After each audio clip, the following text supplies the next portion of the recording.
Thankfully, few know what it's like to be targeted and shot by a maniac attempting to mass murder. And our next guest survived that harrowing ordeal, but endured grueling recovery after being critically wounded. Congressman Steve Scalise joins us with his unique perspective on the Florida school shooting. Immigration, we got a lot to cover. Get over here. Good to see you. So great to be on your show. Great to Congratulations on getting this. Absolutely. I can't believe we missed you at Mardi Gras. I know. Rode in Bacchus, and you were out there on the streets. I would have pummeled you with all kind of beads. You hit me with a medallion right here. It's still bruised. I can't even touch my nose.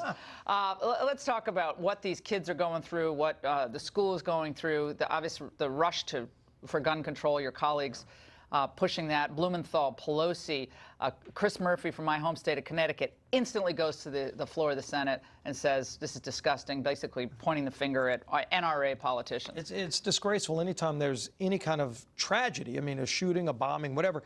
Immediately, you've got a group of legislators that go run out and start calling for gun control to take away the rights of law-abiding citizens. And they don't even know the fact of that particular event. And again, look at their bills, read their bills. They have nothing to do with these kind of shootings. What I first think we need to do is pray for the people that died, and there were unfortunately way too many people who died, but the families too. And all of these kids, Laura, there were a lot of kids that witnessed this that are going to have this with them the rest of their lives. The prayers helped me tremendously. And unfortunately, there's some on the left that actually mock praying for people. They say, oh, do gun control, don't pray for people. That's so trite. I needed those prayers. Those prayers helped me and my family at a really difficult time, and you could feel them. These families need prayer. They need counseling. They need help. But look, let's go find out the root of these problems. And we're already seeing there were so many things that slipped through the cracks. The telltale signs were there. I mean, when every kid in the school says, geez, I mean, this kid was the one that we knew would be a shooter. Yeah. Why didn't anybody else know about that? I mean, these are the problems we need to go address. Bill Clinton today tweeted about the assault weapons ban. He said, look, in my 10 years, I guess 10 years or so, the assault weapon ban was in place, 94 to 2004. He couldn't have gotten that particular weapon. What do you respond to? You know, you go find your law that was going to prevent this or the next shooting. And first of all, whatever criminal did these actions violated a whole host of other laws, too. So if you think there's some magic unicorn law that's going to stop it from happening, just keep in mind he violated probably dozens of laws already, including murdering people. It's against the law. So, you know, this idea that one magic law is going to stop the next one from happening, it's not. What you do see in common, number one, you see a lot of mental illness in common, but you also see gun-free zones. Shooters know that if you go to a gun-free zone, you're the only one with a gun and nobody else has. Fortunately with me, I had 2 law enforcement agents that were with me that had guns that could counter the shooter. And ultimately, that's what took him down. It was other people with guns that took down the shooter. Every day in America, there are people that use guns to stop crimes, to defend their own families. That's what our founding fathers wrote about, by the way. They believed in an innate right of people to have guns for self-defense. And these people that want to take away your rights, guised under all of these tragedies, go pray for the families. Care about these families. Don't try to promote your agenda in the middle of a tragedy. How are you doing in the aftermath of those? Now that you've gotten through all these surgeries, you still have to use those crutches to walk. You kept such an unbelievable attitude. I know there were so many dark days, but you kept. It was inspiring. Well, I mean, it was inspiring to so many of us. I mean, we were talking about it earlier. But do you have any PTSD from what happened to you? Do you have flashbacks to that day? I really don't. And I mean, look, I've talked through this with my security detail, with my colleagues that were out there on the field. Yeah. I mean, look, this guy intended, and if there weren't other people with guns to stop the shooter, there would have been 15 members of Congress executed that day.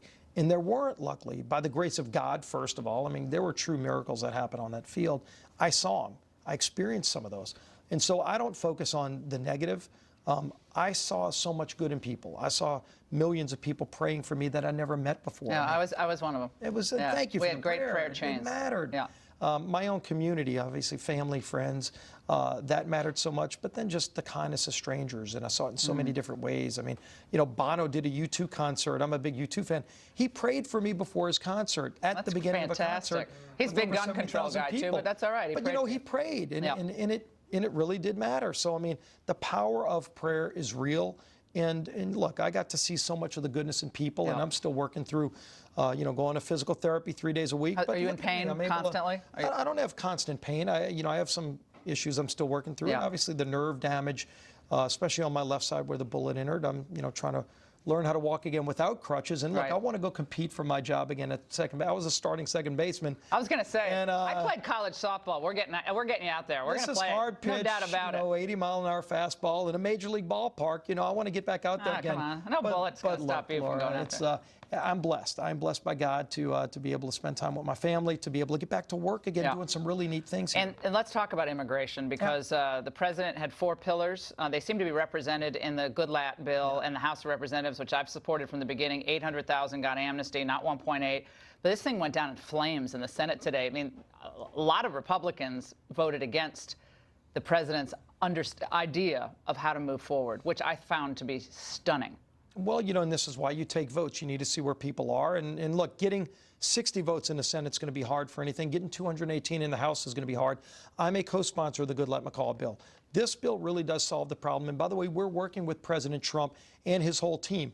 You want to talk about border security, building the wall, ending chain migration, ending this crazy lottery. You pick names out of a hat. Democrats don't want to end chain migration. They want to explode immigration to replace the electorate. And we solve the DACA program, not with a amnesty path. You get in the back of the line, you be like everybody else if you want to come to this country.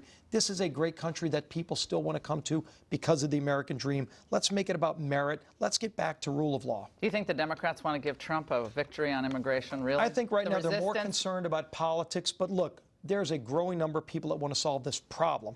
This Goodlatte-McCall bill solves the real problem. If somebody's got a better idea, bring it. But that's a bill that deserves merit. I hope we pass it. Congressman, so great to see you. I'm gonna see you in Mardi Gras next year. Next year, now that I'm hooked. You're gonna ride on the float. Oh, come on! It's so much fun. I'll visit in a mask. And I'll then you pretend eat I'm all one of that great food in New Orleans. Oh, come on! Great to see you. And you look great. And I'm playing softball with you. Great to be